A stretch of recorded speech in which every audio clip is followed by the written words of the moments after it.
صباح الخير او مساء الخير حسب التوقيت اللي هتشوفوا فيه الفيديو ده. انا عارفه ان انا شكلي مرعب، بس الساعه 3 الفجر مفيش اضاءه، فانا متصرفه ومشغله الاباجوره جنبي هنا عشان اعرف انور لكم. نمت ساعتين وصحيت، فانتوا هتلاقوني فايقه شويه، بس انا عقلي اللي هو في ايرور هنا، احنا هننام ولا هنصحى ولا هنعمل ايه في سنتنا دي. المهم النهارده نويت اخدكم كده معايا يوم كامل من السحور لحد الفطار. يعني بصوا هتعيشوا معايا يومي كله. المفروض نقوم نحضر السحور عشان الوقت ما يسرقناش، وانا في العادي بصحى مثلا 4 الا ربع، بما انه الفجر على 5 الا ربع. صحيه النهارده بدري عشان اخد وقتي كده وانا بصور لكم، اخدكم في هذه الاجواء الرمضانيه الرائعه. طبعا ما تنسوش تحطوا لايك للفيديو وتنزلوا تحت تشتركوا في القناه عشان نوصل 5000. يلا بينا. هاي، من باب التنويع في الكادرات قررت ادخلكم جوه التلاجة. المهم تعالوا نشوف هنعمل سحور ايه.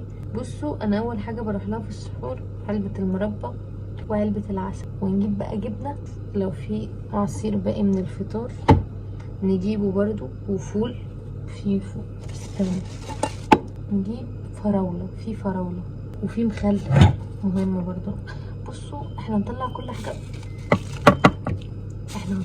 حاجه في التلاجة ونحطها على الصينية بتاعت السحور. استنوني.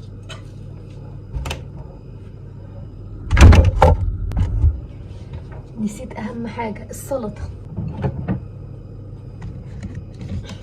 يلا سلام عليكم. A few moments later. كنت هنسى اهم حاجه، كل مره بعد ما احضر السحور افتكر ان انا نسيت اسخن عيش. تخيلوا بقى احط لهم السحور كل يوم وبعدين كده يقعدوا يتفرجوا على الاكل لحد ما اجيب العيش. فالحمد لله المره دي افتكرت. تعالوا بقى نعمل فقرتي المفضله. طبعا وظيفه السحور دي هي الوظيفه الاساسيه بتاعتي في رمضان، لان ماما ما بتتصحاش ومش بتعمل السحور، فانا متكفله بهذا الموضوع. طعمه حلو قوي. طبعا لو سألتوني عدد الناس اللي هتتسحر النهاردة هو عدد واحد بس، وهو بابا بس هيتسحر. انا اتسحرت من ساعة، الحقيقة ان انا اكلت من شوية رز وملوخية. تعالوا كمان في شيبسي، احط له شيبسي مع السحور، حتى الشيبسي اتقل بركته. بصوا بقى قد ايه الكيس كله فيه دول. مش مشكلة، كده يعتبر السحور جاهز. فاضل بس العيش والعصير. العيش واخيرا سخن، وبس كده يكون السحور جاهز. هيا بنا صحي بابا بقى. بابا السحور حلو. السحور عايز عصير تمر. تمت المهمة بنجاح، سحرت بابا بس لسه شوية على الفجر. الساعة دلوقتي 3:44 بالظبط. على بقى ما الفجر ما يأذن هقعد شوية اقرا في المصحف، لان كده كده بكرة الصبح عندي كلية، فمش هلحق اقرا الصفح اللي المفروض اقراها الصبح، هقراها دلوقتي. تصبحوا بقى على خير، اشوفكم باذن الله بكرة واحنا رايحين الكلية. يلا باي. صباح الخير. نمنا كمان ساعتين وصحيت. انا عارفة ان الروتين ده انتوا كمان بتمروا بيه، اللي هو بننام ساعتين بنصحى نتسحر بنرجع ننام ساعتين، بس يعني الانسان بيحاول يتأقلم، لانه طول شهر رمضان هنفضل على الروتين ده. حاليا الساعة 6:30 وانا عندي كلية الساعة 8. كمان بعد الكلية اعدي كده ابص على الهدوم عشان لبس العيد. يعني هي المفروض اول محاضرة الساعة 9، فانا بنزل من البيت الساعة 8. صاحية بقى 6:30 عشان اخد وقتي في اللبس. كمان بعود نفسي ان انا دايما اعدل الأوضة قبل ما انزل، عشان لما برجع ببقى مش قادرة، فيبقى كل حاجة مترتبة كده من الصبح وانا صاحية ومفوقة. فيلا بينا نقوم ونظبط كل الحاجات دي. بيو. حاجة مهمة عايزة اقولها، غسيل السنان ما بيبطلش الصيام، فاغسلوا سنانكم يا جماعة، خصوصا واحنا صايمين. انا عايز يا رب، عايز اصحى مخصوص علشانك. فبص تلاقي اديت لنفسي اسباب، وانا بعمل التخيل الابتكاري وهتكلم عليه بعد كده بتفصيل. وانا بعمل التخيل الابتكاري اللي حصل بهذا التخيل الابتكاري خليت مخي يلاحظ ان انا محطوط في تحديات. ايه التحديات؟ ممكن تقولنيش بدري، ان انا ممكن اكون نمت متاخر، اكون كسلان، اكون تعبان نفسيا، اكون زهقان، اكون مش عايز اقوم، اكون غضبان، اكون الدنيا بتشتي، يكون السرير سخن كده والشيطان يجي يقول لك شايف الحلاوه، شايف السخونيه، يا راجل ما تقومش خليك جوه. مهما حصل من تحديات برضه هقوم. فاكرين الروابط للسعاده والالم؟ لانك بتربط السعاده بانك تقوم، انك تقوم لله عز وجل، مش قادر تستنى. بتظبط المنبه الداخلي يصحيك في الوقت اللي انت عايز تصحى فيه. انت عارف، هسالك سؤال، هل ممكن تظبط المنبه عشان تقوم الصبح في حاجه مهمه وتلاقي نفسك ممكن تقوم قبل المنبه؟ ممكن طبعا، كلنا عدينا بيها. علشان كده انت بتعمل نفس الشيء دلوقتي، انك بتظبط المنبه الداخلي. لما تدي نفسك اسباب وتكون قويه وتكون حاجه تهمك فعلا، المخ هتبص على طول كلاك يروح مصحيك في الوقت قبل ما انت حتى قبل تلاقي نفسك خلاص اتعودت على كده. الادعيه اللي بحفظها الفتره ديت في الصلاه، وزي ما قلت لكم قبل كده ان كل ما نوعتوا في الادعيه اللي انتوا بتقولوها وانتوا بتصلوا ده بيزود خشوعكم وتركيزكم اكتر في الصلاه. ودول كده الاذكار اللي بعد الصلاه. وده سكرين لو عايزين تحفظوهم عندكم. الكتاب اسمه جوامع الدعاء لو حد عايز يشتري الكتاب بقى نفسه. خلصنا بقى كل الحاجات المهمه اللي كان المفروض نعملها، نجهز بقى عشان ننسى. انتوا عارفين عشان ما سقطش حاجه من الحاجات اللي انا عايزه اعملها دي بكتبها من بالليل، بكتب فيه كل الحاجات اللي انا هعملها النهارده. ولو ما كتبتش الورقه دي غالبا كده في اكيد حاجه هنسى ان انا اعملها من ضمن الحاجات المهمه اللي لازم تحصل الصبح. هنسرح حواجبنا ونحط صن بلوك وشكرا لحد كده. هو انا عاده مش بنزل بميك اب في العادي يعني، بحط كده لو مزاجي جايبني بس مش كل يوم بحط. بس كده نكون ظبطنا وشنا. شفتوا شايفين السرعه بتاعت رمضان؟ تعالوا اوريكم بقى هلبس ايه. في اوتفيت كده لبسته من يومين في خطوبه قبل رمضان، عاجبني فيه الالوان على بعض فعايزه البسه النهارده وانا رايحه الكليه. هتقولي لي كنت لابساه في خطوبه؟ يا جماعه عادي، كانت خطوبه عاديه في بيت، ما فيش اي حاجه يعني. تعالوا اوريكم. كنت عايزه البس حاجه يوميها ما لبستهاش قبل كده، فالجيبه دي عندي بقى لها سنتين مش بلبسها، وعليها بقى من فوق البلوفر ده. وصراحه الجو دلوقتي حلو بس انا مش ضامنه ان الجو يفضل كده، لان بجد كل شويه الجو بيقلب، شويه شتاء شويه صيف شويه ساقعه شويه حر. فهاخد جاكيت معايا، هروح بقى البسهم وارجع لكم البسهم على طرحه بيضه. والشنطه لسه مش عارفه البس انا واحده. شوفوا الرقه، شكلي في الاوتفيت ده حاساني رقيق قوي، وعجبني قوي درجات الالوان دي مع بعض.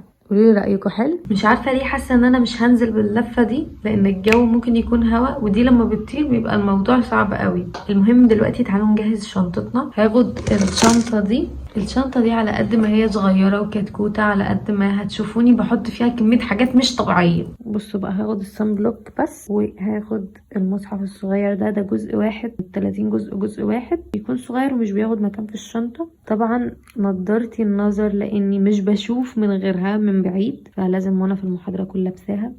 وخدت جوامع الدعاء بحفظ منه شويه ادعيه وانا في الطريق يعني وكده. دخلت كل حاجه في الشنطه، بصوا مكفياها ازاي. لسه كمان هحط فيها الفلوس بتاعتي. هاخد كمان معايا جاكيت تحسبا لاي تغيرات او تقلبات جويه هتحصل. يلا بينا بقى. بيو. شايفين الهوا؟ بجد ايه الهوا ده. الطريق النهارده وحش قوي، بس اتمنى يعني ان انا اوصل بدري، لان محتاجه اشتري كتاب كده الدكتور طالبه قبل ما ندخل المحاضره. تمت المهمه بنجاح، وصلنا بدري 10 دقايق. اصلا المكتبه بعيده قوي يعني، اخر الشارع ده خالص بعد البرج اللي هناك. انا اصلا على ما اوصل هناك ال10 دقايق هيخلصوا. وادي اول 200 جنيه هتروح على اول كتاب. السنه دي بنتعلم ازاي نعمل رساله ماجستير ودكتوراه، عقبالي كده يا رب. عدى من المحاضرة 5 دقايق بس ان شاء الله يعني الدكتور اللي عندنا ده دكتور طيب وهيدخلني. سلمى جاية بدري قبل مني. سلمى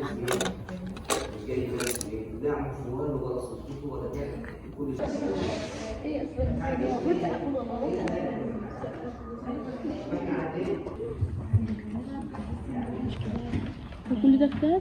هذاكر كل ده؟ هو فين الكتاب ده؟ انتوا شايفينه وانا حاجة وانا مش شايفاه. شفت بنت الشتا قد كده. رمضان كريم يا دكتور. ماما بتقول لك تنصب ده دايما. احنا لازم نسمي الحاجات دي مسمياتها ايه؟ الصحيحه اول مرة امشي من المكان ده. الجو يا جماعة تحفة بجد، دي اجواء فعلا الواحد يتمشى فيها. المهم بما اننا فاضيين تعالى اوريكم الاوتفيت بتاعي. وريهم الاوتفيت.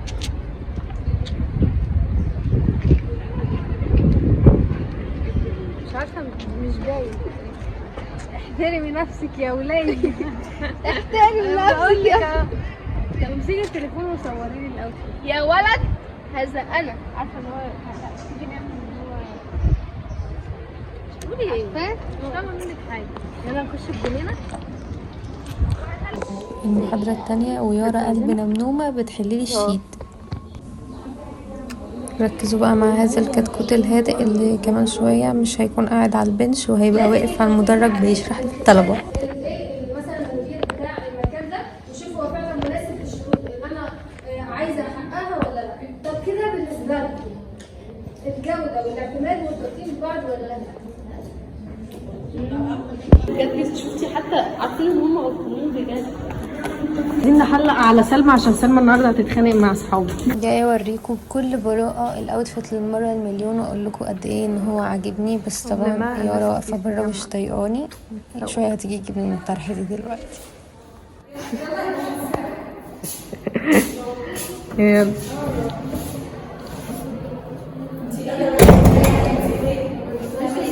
لا مش باباكي كفايه. لا ان شاء الله خير. وانا كنت بقول الدنيا تبقى حر. شويه شمس بقى، شويه شمس. بجد انا شقاها اجازه. بكره اجازه يس. في طريقنا للبيت ومستنينا في البيت كنافه وقطايف محتاجين يتعملوا، فترقبوني بقى لما اروح وانشف نمنم. قلت لماما توعدني ان هي ما تبداش فيهم غير لما اجي. اتفضلوا، لقيتها عامله كل دول. الحمد لله يعني ان انا جيت ولحقتها عشان اوريكم وانا بعملهم. كنت جايبه بتاع كده بتعمل القطايف، تعالى نجربوها سوا. بصوا عارفينها دي شكلها كده بيبقى بتقفل بتدي الشكل وبتطلع القطفيه مقفوله. افتحي ده يا امي. افتح ايه؟ دي ايوه شوفيها. دي طلعت حلوه. وانا فيها ريحه الحلاوه. من سمسم عاملاها في البيت. والله يا ام دي اشطر كتكوته. احنا اللي عاملين القطايف في البيت. القطفايه نفسها. البتاعه دي على فكره طلعت شغاله، هي اللي مش عارفه تستخدمها. يلا اشوفكم بقى لما نطيبها.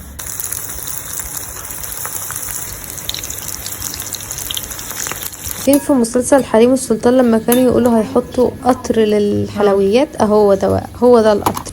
بس ده بقى مع يوميات نمنم. بصوا طلع شكلها حلو ازاي. طبعا انا كواحده صايمه هموت وادوقها دلوقتي. صباح الخير على ناسنا وعلى الغاليين، اهالينا وحبايبنا. شايفين شكلها حلو ازاي؟ ده هموت كده واكل منها، مش قادره اصبر لحد الفطار. انا جعانه قوي بجد. مقاديرها ايه؟ كوبايتين دقيق، معلقه خميره، معلقه سكر، معلقه لبن بودر، كوبايتين الا ربع ميه. لما تيجي تعمليها روحي ضربها ضربه تاني في الخلاط واعملي بقى. بصوا طلعت حلوه ازاي. نروح بقى نحطها هنا، نغطيها عشان ما تفضلش قدام عينيا. بس نروح بقى نساعد ماما في الاكل. ما تستغربوش ان انا لابسه كده، بجد الجو سقع او من الجوع انا سقعانه مش عارفه. تعرفوا لحد دلوقتي لسه ما اعرفش اصلا الفطار بتاعنا ايه. بصوا هوايتي المفضله اجي كده استكشف قبل الفطار بشويه، ولقيت يا جماعه ده. بصوا دي اكتر حاجه بحبها ودايما بنعملها اول يوم رمضان. رقاق كده وجواه لحمه مفرومه. اتمنى بقى بعد الاكل الباب يخبط. مين؟ خمن عندنا اكل ايه؟ بجد اتمنى بعد كل الاكل الجامد اللي ماما عاملاه ده ان انا اكل حلوه. ان بجد اكلي في رمضان حقير. بخس كتير قوي في رمضان. الساعه 5 يعني باقي ساعه و5.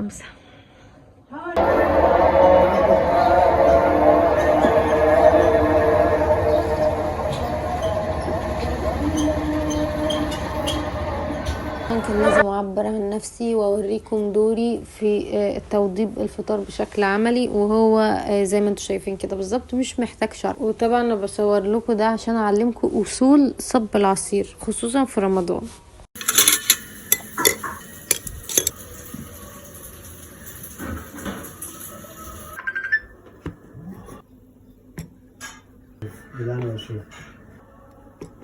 الطبق ده اللي انا مستنيه بجد اذان المغرب عشان خاطره. بجد ماما بتعملها حلوه قوي يا جماعه.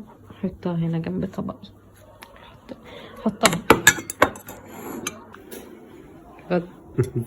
والله العظيم احلى صدق الله العظيم اسمعها في حياتي.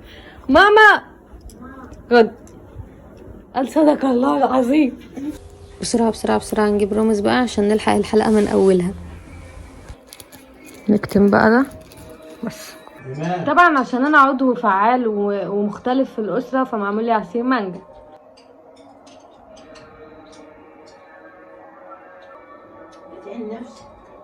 معلش مش هقدر ابدا افطر من غير ما ادوق البتاعه دي. بسم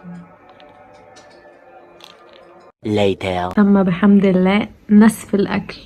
انا مشغله التلفزيون وكاتمه الصوت. انا عارفه ان هو عذاب بس بجد كل الاعلانات اغاني. يعني كل ما اقول اكيد الاعلان ده مفيهوش اغاني افتح الصوت يبقى اغاني. فخلينا بقى نتفرج عليه صامت كده لحد ما رامز يجي تاني. نخلص بقى الحلقه دي ونلبس وننزل لصلاه التراويح. كلمة السر الكالون. لسه جايه من بره، يعني صراحه كنت ناويه اصور لكم، بس لقيت ان انا اصور لكم ايه، مفيش حاجه اصورها لكم وانا بره، فعشان كده ما صورتلكوش. المهم طبعا بغض النظر اني هنام بس ساعتين وبعدين اصحى عشان اعمل السحور، بس يا بكره مفيش كليه فهنام براحتي واصحى براحتي. المهم بقى تعالوا اوريكم هذه الاجواء المسائيه اللي انا عاملاها في الخيمه الرمضانيه بتاعتي. الخيمه دي تقريبا دي اول مره اوريكم الخيمه الرمضانيه بتاعتي بالليل. بصوا شكلها، استنوا هتنور دلوقتي، شوفوا لي شكلها وحلاوتها. طبعا في هذه الامسيه الجميله قاعده ومشغله فيلم كرتون وجايبه كنافه وفراوله. وطبعا مش محتاجه اقول لكم ان الكنافه دي هي عمايل ماما، القطايف في البيت، الكنافه في البيت، اي حاجه في البيت في البيت في البيت. بسم الله، فوق مستوى التقييم. وبس كده نكون وصلنا لنهايه الفيديو. اتمنى انكم تكونوا اتبسطتوا معايا في الفلوج ده، وطبعا ما تنسوش تحطوا لايك للفيديو، كمان تشتركوا في القناه، ترفعوا معنويات اختكم نمنه، اكتبوا لي كومنت تحت لان ده حقيقي هيفرق جدا معايا الفتره دي، وخصوصا في تصوير الفيديوهات. يعني كل ما هتكونوا متفاعلين معايا اكتر ده بيخليني كده متحمسه اصور اكتر، وبجد عندي افكار حلوه جدا لرمضان بس بكون محتاجه تشجيعكم. فبس كده ده المطلوب منكم، ان تحطوا لي لايك وتكتبوا كومنت تحت، ومطلوب مني ان انا اعمل لكم فيديوهات حلوه. كالعاده في نهايه كل فيديو عايزه ان انا اقول لكم بحبكم جدا جدا جدا، ويلا باي.